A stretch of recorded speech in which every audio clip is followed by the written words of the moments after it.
Welcome to another installment of 52 Weeks of Leadership. I am Dr. Nicole Zeftel, a professor of communications and writing, and specifically business communications here at the School of Management. And today we will be talking about leading with energy and what it means to be a Chief Energy Officer. Good morning, and thank you for having me join you today. My name is Tom Ulbrich. I'm President and CEO of Goodwill West New York, and happy to be here to chat with you. Great. So I wanted to start by just asking what energy means to you. When you talk about leading with energy and the importance of having energy within your organization and within the specific needs of your organization, how you see energy working for you. Sure. The way I look at leading with energy for all of us as leaders are your teams, your company looks to you for stability. We live in a world today that is seeing, a speed of change that we've never experienced before, really exponential speed of change in technology, the way we work, the way we interact with each other. And that causes a lot of uncertainty as human beings. And I think more so now than ever, it's really important that there's that stability in leadership. And by energy, I mean consistency, I think, is what I'm really talking about. That somebody is consistently in a leading role is providing that stability for the organization where people can look to that and go, despite whatever up or down is happening in the organization during the day or this month, that there's leadership that's looking forward and is providing stability and the energy for the organization to look to, almost like the power source is the way I look at it. So you see a relationship then between the stability, maintaining stability within the company, and the energy that you bring. Do you see it as like enthusiasm, or is it?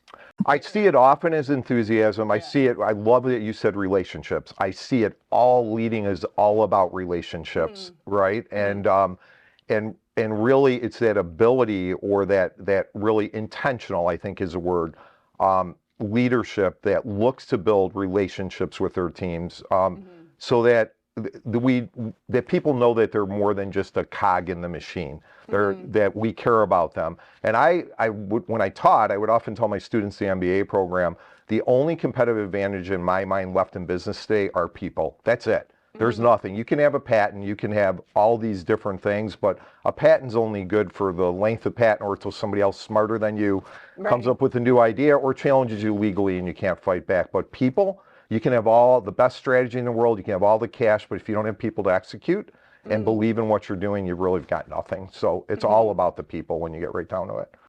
And so sort of maintaining, bringing energy that maintains relationships with your people, with your teams. And yeah, absolutely. And that is really, we don't have a lot of employees compared to maybe a large corporation, but we have between 220 and 250 depending on the day. It's walking around, it's getting to know people enough to understand like what's going on in their family, what else interests them besides work. It's understanding the challenges that they're going through. And the higher up you go, perhaps the more distance you can get. And I think, again, from an energy standpoint, as leaders, we need to be intentional about what it means to the front line. So I don't want to say that I have an open door. I think an open door can hurt our organizational structure if everybody's allowed to walk in, but I make sure I am available to the entire company by walking through the business, visiting the stores, making sure that I'm seen and that our leadership is seen too, all the way throughout the organization. Right. That's interesting because I think about that a lot in teaching as well, how to maintain relationships with the students and be available to them and convey energy, bring energy to the classroom. Especially for me, I teach a lot of required courses, so they don't necessarily bring their own enthusiasm to the course material. Some students do, but not everybody. So I find that I have to be sort of the chief energy officer in the classroom to generate interest and commitment to the material, and also to make myself available in that same way that you're. Absolutely. That's a really good analogy, and it makes me think about when we're, again, coming back to we're human beings, and in business, I think the best leaders never forget that. And if we think about what it means to be human, I always like to think about there's a head connection and a heart connection. There's the logical brain connection about how we connect with each other, what we do in our work and our job. But if you want people to work for you or be students, produce for you as students or engage in the classroom, it's when we really tap into the heart piece, which is really, instead of just leading logically, we're leading emotionally. And we can't do that by faking that. It only will happen when you're a very transparent, open, real leader. Otherwise, I think that's a mistake. People that try to do that and do it and force it will never have those relationships, whether it's in a classroom or as a leader in an organization. Right. Yeah. It's got to be real, right? Exactly. Yeah. People know. They know. Yes. Yeah. The students always know. Yeah. And that's interesting because we've talked a bit about this in the context of cultural change and specifically in the COVID-19 pandemic. And as I was teaching through it, one of professors who writes a lot about pedagogy, who I was reading, had said, you need to be a human first and a professor second, especially during the pandemic. And in terms of building relationships with students and fostering relationships and bringing energy to those relationships and understanding the difficulties that they were going through. So I wonder for you how you think about energy in the context of that huge cultural shifts, the transformation versus change question, and where you see energy playing out in these major changes we're going through. Yeah, I think again, being the chief energy officer, again, whether in the classroom or in business during the pandemic, and I came to Goodwill May 1st, 2020, in the middle of the pandemic. Everything was shuttered. All of our workforce programs were shuttered. Our stores were shuttered. And I'm sort of looking around like, what do we do? Additionally, we're going through a lot of cultural change. So organization's 103 years old and had a large part of our work had been serving people with disabilities. And we had chosen, prior to me coming, to shut down what had been a sheltered workshop. It would have been the language you would have used. We don't use that language today, but where we had people working sub-minimal wage, packaging and doing things. So we had shut that down the first week I was there. And really, it was a huge transformation between the pandemic and the work that we were doing as an organization. And I realized really quickly that language and leadership, I knew this, but I lived it and realized that the words you use have a lot of meaning to people, especially when we're not face to face because we were all remote. And I was talking about culture change as an organization and trying to lead and get people to come on board. And I quickly realized that people that were there recognized that when I use the word change, some of them, I believe, interpreted as I was saying it was bad before. And so I quickly said, whoa. And I said to our senior team, we have to talk about cultural transformation, not change. So almost like a butterfly, transforming from a pupa to being reborn again. That's sort of what our business is going through. And we now talk about pre-COVID and post-COVID, because COVID was really the catalyst of a lot of the change. And we're not saying what was wrong or bad. It's just different.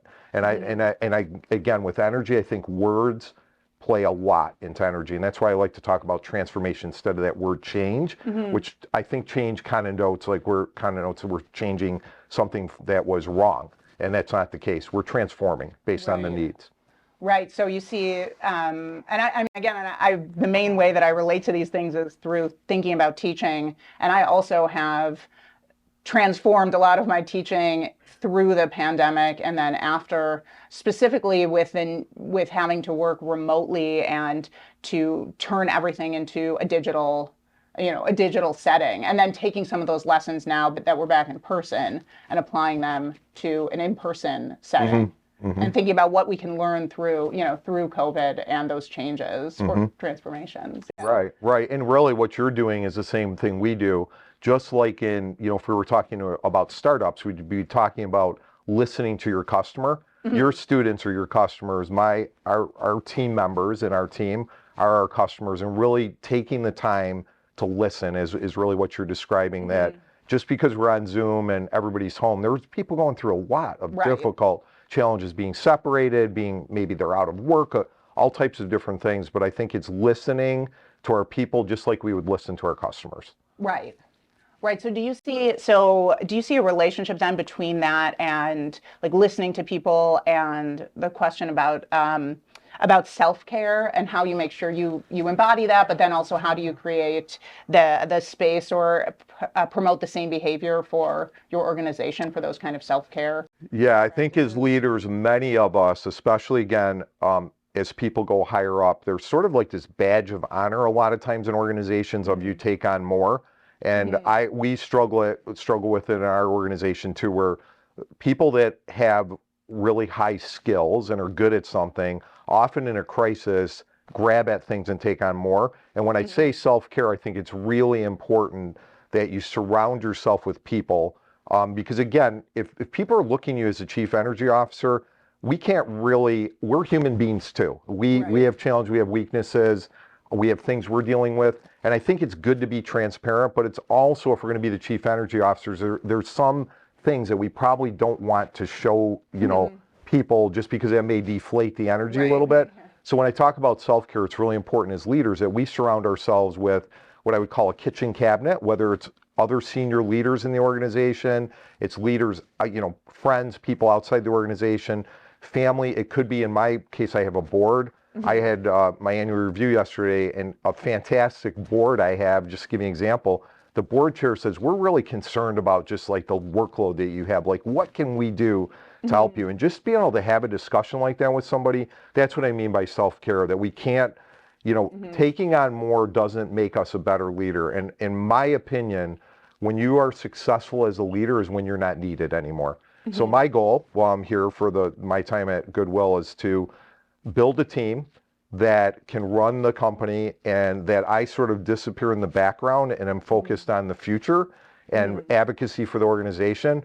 But literally the company shouldn't need me to operate on a daily basis. Then I did my job Right. when I built that team. That's how I feel like I've accomplished what I'm there for. Right. Yeah, that's very interesting. So I think that it's I'm thinking about something I often talk to my students about in the context of teaching communications, speaking about communicating yourself professionally, and I wonder about the relationship of communicating this energy and this positive energy because I know for myself that sometimes if there's something going on out of the context of work coming into the classroom and having to show interest, maybe a number of people are absent that day and you're frustrated, but you have to maintain this positivity. And I think that part of what's in the background of being able to maintain that are this question about self-care and about not getting overloaded Hmm. with work because they're watching, the students are watching, and a part of communicating myself professionally is seeming, like I really want to be there, even if I'm a little tired or something like that. Right, right. And I think it's also okay to let people inside of who we are, right? It's just Right. finding that balance. I'll give you an example. We had a meeting, we've had some change with a key person leaving, so I had that led our stores. I pulled some of the managers in yesterday with some of our senior team to just have a discussion. And, I talked a little bit about my disappointment, like maybe let you down a little bit in this change. We should have noticed this was coming. Hmm. I think it's good to let people inside that you're a real Right. person.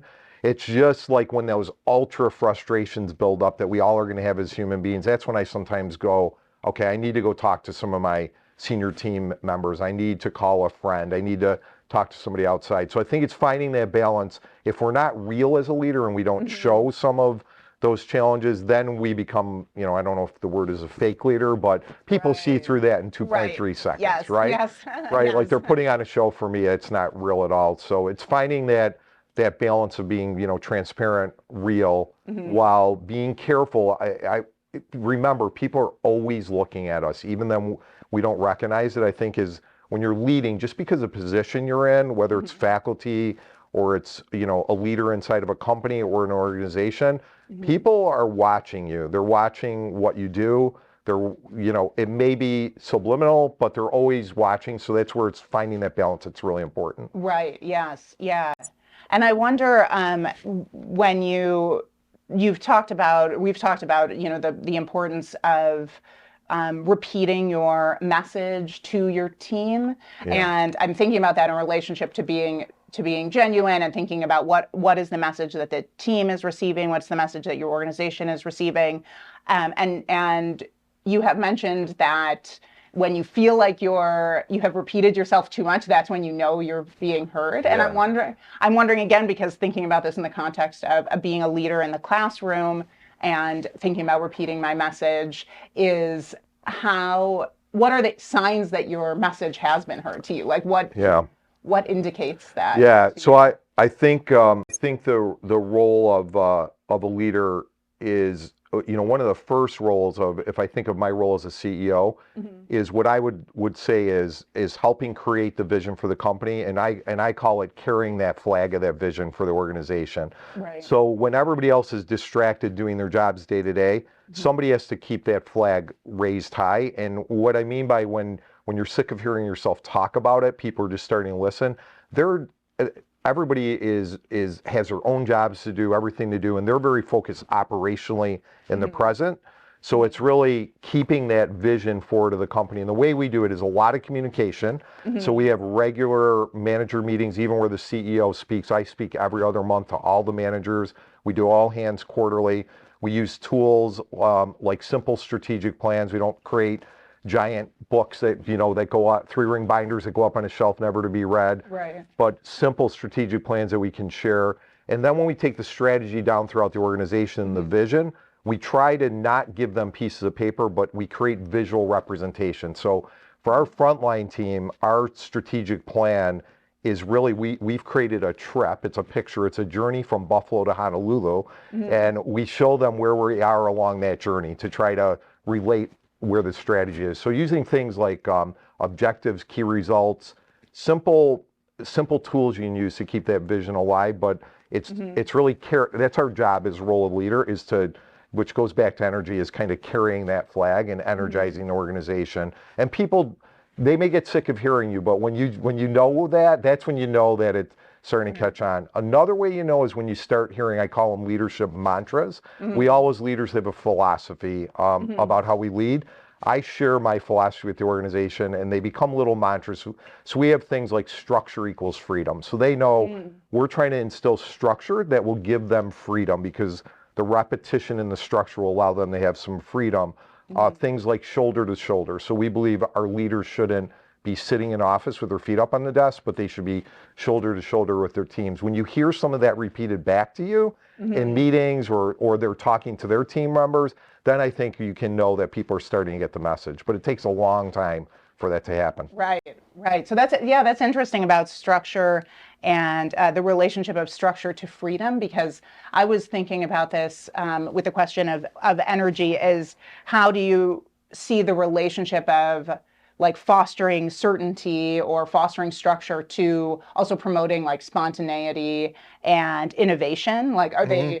are those, I mean, it sounds like those are related forces to you, like structure and innovation, structure and spontaneity. Yeah, absolutely. I think structure allows you to have spontaneity, as Mhm. opposite as those two things seem. When you have organizational structure or processes, SOPs, whatever we want to call them, in the way we run our day-to-day business, it gives people freedom to think. It gives them freedom to be creative, to do things a little bit differently. So an example would be Mhm. in our stores, we're still in the process of doing this, but attempting to really implement processes in the store. So wherever you go, you would see the same processes. However, that structure then would give the individual store, to have freedom. So an example would be our North Buffalo store.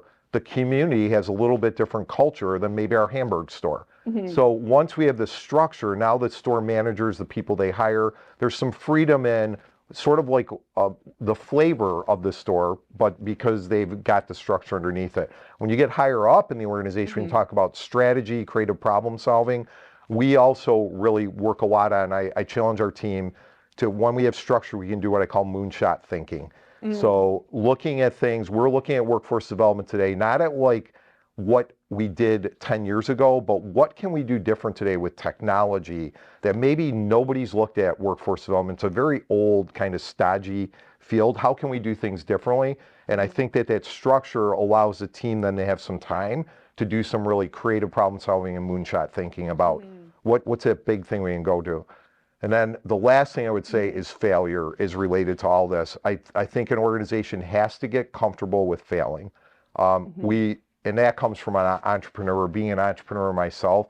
Failure to me is not the same. That word doesn't mean, to me, it means learning something. Right. So we're working hard in our organization to say, you know what, it's okay to make a mistake, but make a decision. Go ahead, make a decision. Any decision is better than no decision when you're leading. Go ahead and make a decision. If you fall down, we're going to pick you up. As long as we learn from it, we'll continue to go on. So I think that all ties together, all those Right. pieces. Right. Yes, because you have to, I mean, I think about that a lot in my work and finding new ways to approach the classroom is you're afraid if I design this new assignment or new structure, will it fail? And, but it's the only, to accept that is the only way to innovate and move forward. The possibility that, it could happen and it's okay. It's part of the process of Yeah, developing new ideas. absolutely. And when you think about innovation, what is innovation? It's really iteration. It's doing things. I used to say in entrepreneurship, it's 2 steps forward, 1 step back, and that 1 step back's okay. It's walking forward, finding this doesn't quite work, but if I take a step back, now I can take another 2 steps forward. So being comfortable iterating, and if you look at whether it's creating a new class or your classroom or creating a new product in the market, if you look at where you started and where you finish, you'll have a goal in mind, but you'll see you don't get there in a straight line. You Right. zigzag your way there by learning information. So I think being comfortable with iteration and not everything having to be perfect every single moment. And again, those strategic plans, those objectives, key results, those are guidelines. They're Right. guides, is what it boils down to. Right. Okay, great. Well, thank you so much.